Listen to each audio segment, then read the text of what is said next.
मंदिरों की वो अद्भुत माया नगरी, जहां घंटों के नाद और मंत्रोच्चारण की गूंज हवाओं में घुलकर सनातन धर्म की गौरव गाथा का बखान किया करते थे। आज वो मंदिर खंडहर बनकर अपने अतीत को कोसने पर मजबूर हैं। अब घंटियों की जगह मंदिर की चटकती दीवारों की आवाज दिल में दर्द पैदा करती है। अब यहाँ मंत्रोच्चार नहीं होते, बल्कि स्याह अंधेरे में लिपटा सन्नाटा अपनी जर्जर हालत की कहानी बयां करता है। मैं बात कर रहा हूँ तमिलनाडु की, जहाँ हजारों साल पुराने हजारों ऐसे मंदिर हैं जो अब मात्र खंडहर बनकर रह गए हैं। और इसके पीछे है 200 साल पुरानी वो बंदिश, जिसकी काली छाया ने भक्तों को मंदिरों से दूर कर दिया और साथ ही साथ अद्भुत, अविस्मरणीय, अलौकिक और उत्कृष्ट कारीगरी की मिसाल सनातन धर्म के ये प्रतीक गुम होते चले गए। आपको जानकर आश्चर्य होगा कि तमिलनाडु में 11,999 ऐसे मंदिर हैं जहां भगवान अपने भक्तों की पूजा ग्रहण नहीं कर सकते, क्योंकि वहां कोई पूजा ही नहीं होती। और बिना पूजा के ये मंदिर दम तोड़ते जा रहे हैं। 37,000 मंदिर तो ऐसे हैं जहां केवल एक ही आदमी है जो पूजा भी करता है, मंदिर की सुरक्षा भी करता है और रखरखाव भी वही करता है। स्थिति तो यहां तक खराब है कि 34,000 ऐसे मंदिर हैं जिनकी सालाना आय मात्र 10,000 रुपए से भी कम है। मंदिरों की सुरक्षा की खस्ता हालत तो यहां तक है कि पिछले 25 सालों में लगभग 1200 दुर्लभ मूर्तियां चोरी हो गईं।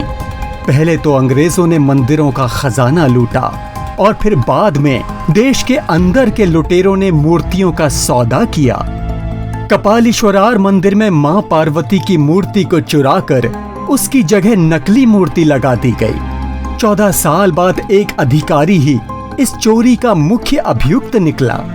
वहीं कांची एकांबरेश्वरार मंदिर से 8.7 किलो सोने की सोम स्कंद की मूर्ति पर किसी ने हाथ साफ कर दिया। इसमें भी एक अधिकारी की ही संलिप्तता पाई गई। इसके अलावा मदुरई के मीनाक्षी मंदिर में लापरवाही यहां तक बरती गई कि 400 साल पुराना मंडप आग की भेंट चढ़ गया। 15 खंभों में दरारें आ गईं।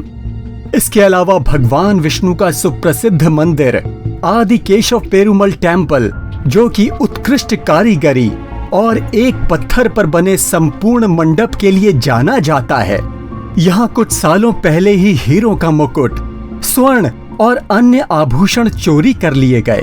यहाँ तक कि 2 खंभे भी चुरा लिए गए।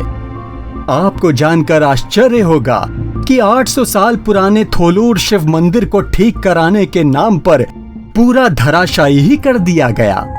मंदिरों की सुरक्षा की हालत तो ये है कि हजारों साल पुराने श्री पूर्णाथन बृहदेश्वर मंदिर से सन 1982 में 1000 साल पुरानी नटराज की मूर्ति को चुराकर $5 मिलियन में ऑस्ट्रेलिया की नेशनल गैलरी ऑफ आर्ट को बेच दिया गया। लेकिन 2014 में ऑस्ट्रेलिया ने उसे वापस भारत सरकार को सौंप दिया। लेकिन श्री गणेश, उमा परमेश्वरी और अन्य देवियों की मूर्तियां जो यहां से गायब हुई थीं, उनका कुछ पता नहीं चला। अकेले सन 2017 में ही मूर्तियों की चोरी और फिर उनकी स्मगलिंग के लगभग 550 मामले दर्ज किए गए थे। ये तो वो मामले थे जो नजरों में आए। पीठ पीछे तो न जाने कितनी मूर्तियों को ठिकाने लगा दिया गया, लेकिन कोई देखने वाला नहीं। और ये सब परिणाम है उस बंदिश का जो इन मंदिरों पर लगाई गई थी। अब आप सोच रहे होंगे कि क्या मंदिरों पर भी कोई बंदिश लगाई जा सकती है? जी हाँ, पहले तो ईस्ट इंडिया कंपनी ने मद्रास रेगुलेशन एक्ट 1817 नाम से हिंदू मंदिरों पर अपना कब्जा जमाया। फिर 1840 में क्रिश्चियन संप्रदाय के लोग मंदिरों की देखरेख करने लगे, जिसका ब्रिटेन में विरोध शुरू हो गया। इसके पश्चात मंदिरों की सत्ता ट्रस्ट को सौंपने का निर्णय लिया गया। 1845 तक कई बड़े मंदिर ट्रस्ट्स को सौंप दिए गए और 1863 में एक महत्वपूर्ण कानून पास कर बड़े बड़े धार्मिक संस्थानों को हिंदुओं को सौंप दिया गया, परंतु बंदिश का काला अध्याय तो अब प्रारंभ होने वाला था। 1925 में Madras religious and charitable endowment act पास हुआ। इसके अंतर्गत सभी धार्मिक संस्थान, चाहे वो मंदिर हो, मस्जिद हो, गुरुद्वारा हो या फिर चर्च, सभी राज्य सरकार के अंतर्गत आ गए, यानी सरकार का उन पर एकाधिकार हो गया। लेकिन अल्पसंख्यक समुदाय ने इसका घोर विरोध किया और आखिरकार मस्जिद, चर्च और गुरुद्वारा ये सभी इस एक्ट के दायरे से बाहर कर दिए गए। लेकिन मंदिरों के लिए किसी ने आवाज नहीं उठाई और इस एक्ट को हिंदुओं के ऊपर थोप दिया गया और बन गया हिंदू टेंपल एंडोमेंट एक्ट। बाद में 1959 के दौरान कामराज शासन आने के बाद Tamil Nadu Hindu religious and charitable endowment act पास हुआ, जो अभी तक चला आ रहा है, जिसके कारण तमिलनाडु के 37,000 मंदिर सरकार के नियंत्रण में हैं। भक्तों का इन मंदिरों पर कोई अधिकार नहीं।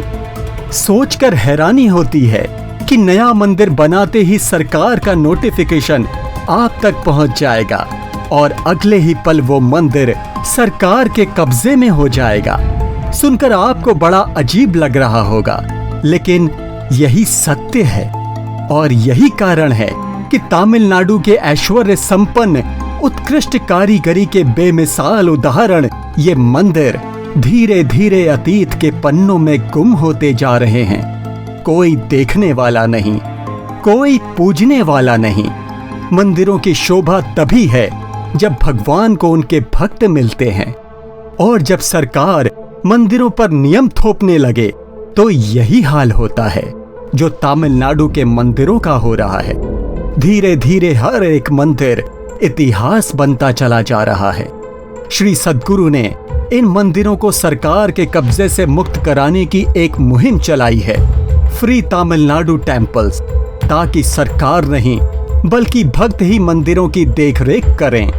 तभी ये सनातन धर्म के गौरवशाली मंदिर सरकार के चंगुल से निकलकर खुली हवा में सांस ले पाएंगे और फिर से एक बार इन मंदिरों में घंटों के नाद और मंत्रोच्चारण की गूंज हृदय को सुकून पहुंचा पाएगी। उम्मीद करता हूं कि आप भी उनकी इस मुहिम का हिस्सा अवश्य बनेंगे। तो दोस्तों, बहुत समय तक आप सभी से दूर रहने के लिए क्षमा चाहता हूं। परिस्थितियां कुछ ऐसी थीं कि मैं आपके प्रश्नों के जवाब नहीं दे सका। कोशिश करूंगा कि ये क्रम टूटने ना पाए। अगर आपको आज का वीडियो अच्छा लगा तो वीडियो को लाइक, शेयर और बेल आइकन दबाकर चैनल को सब्सक्राइब जरूर कीजिएगा। हर हर महादेव।